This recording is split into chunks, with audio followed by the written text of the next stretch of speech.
পথাৰৰ নৰা আৰু বাঁহেৰে সাজি উলিয়াইছে এটি দুমহলীয়া ভেলাঘৰ।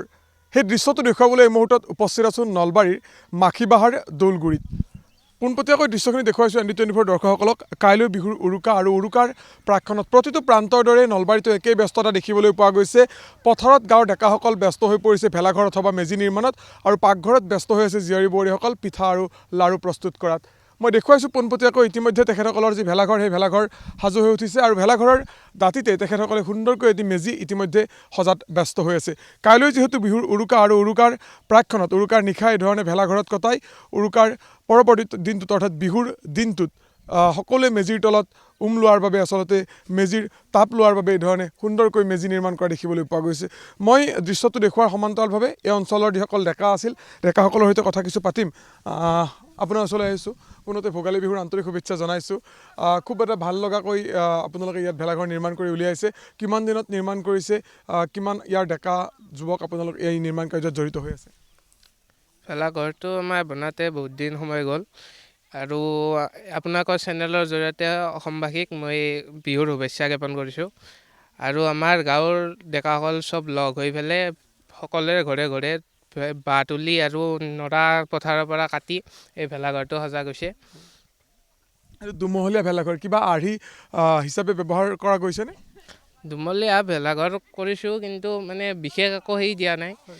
আৰু আমাৰ জুবিনদাৰ অলপ হেৰি কৰি পেলাই শ্ৰদ্ধাঞ্জলি জনোৱাৰ ব্যৱস্থা কৰিছে। মই আৰু কথা পাতিম। ভেলাঘৰটো অকণমান ভিতৰ ভাগৰ দৃশ্য দেখুৱাইছোঁ, কাৰণ নৰা আৰু বাঁহেৰে এটা সুন্দৰ ভেলাঘৰ তেখেতসকলে নিৰ্মাণ কৰিছে, আৰু এই ভেলাঘৰতে উৰুকাৰ নিশা অৰ্থাৎ কাইলৈ তেখেতসকলে কটাব, আৰু তাৰপিছত যাতে পৰৱৰ্তী দিনটোত তেওঁলোকে বিহুৰ দিনাখন ইয়াত সুন্দৰকৈ মেজি নিৰ্মাণ কৰিছে, সেই মেজিৰ লোৱাৰ বাবে সকলো এই অঞ্চলবাসী ওলাই আহিব, আৰু ওলাই আহি সকলোৱে একেলগে মেজিৰ লৈ বিহুৰ যে আনন্দ উল্লাস কৰিব।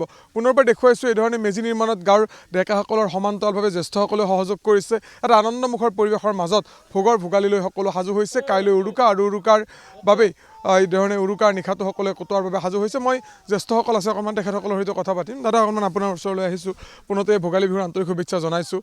যিহেতু কাইলৈ বিহুৰ উৰুকা, কি ধৰণে সাজু হৈছে, কি পৰিকল্পনা? এই সুযোগতে নিউজ চেনেলৰ জৰিয়তে মই অসমবাসী ৰাইজলৈ আমাৰ ভোগালী বিহুৰ আন্তৰিক শুভেচ্ছা জ্ঞাপন কৰিছোঁ।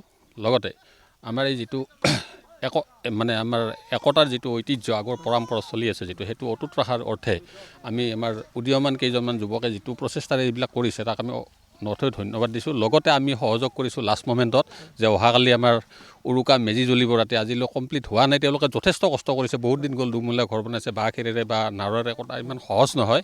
তথাপি তৎসত্ত্বেও তেওঁলোকে কৰিছে। তেওঁলোকৰ এই যিটো চেষ্টা সম্পূৰ্ণ যাতে হৈ উঠে, প্ৰজন্মৰ পিছত প্ৰজন্মই যাতে বিহু বা বিহুৰ যিখিনি পৰম্পৰা সেই পৰম্পৰা কঢ়িয়াই লৈ যাব পাৰে, তাৰ বাবে আপোনালোকে তেওঁলোকক সহযোগ কৰিছে, সেইটোৱে কথা।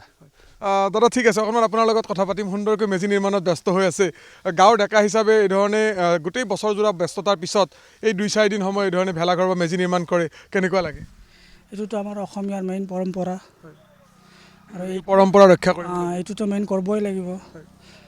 আৰু এইটো যদি অসমীয়াখিনি নকৰে, সেইটো আৰু অসমীয়া হৈ থাকি লাভ নাই। আৰু মেইন কথাটো হ'ল এইটো, আমি আমাৰ শিপাক ধৰি ৰাখিব লাগিব, আৰু শিপাক ধৰি ৰখাৰ বাবেই সকলোৰে এই প্ৰয়াস।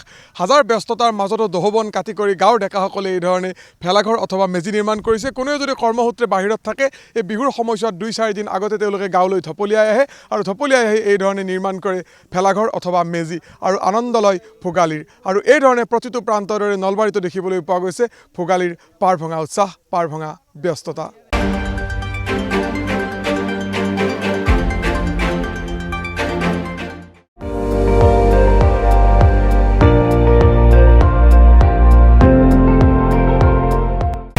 আপুনি চাই আছে ND24, সৰ্বশ্ৰেষ্ঠ নহয়, সৰ্বোত্তমৰ দৌৰত।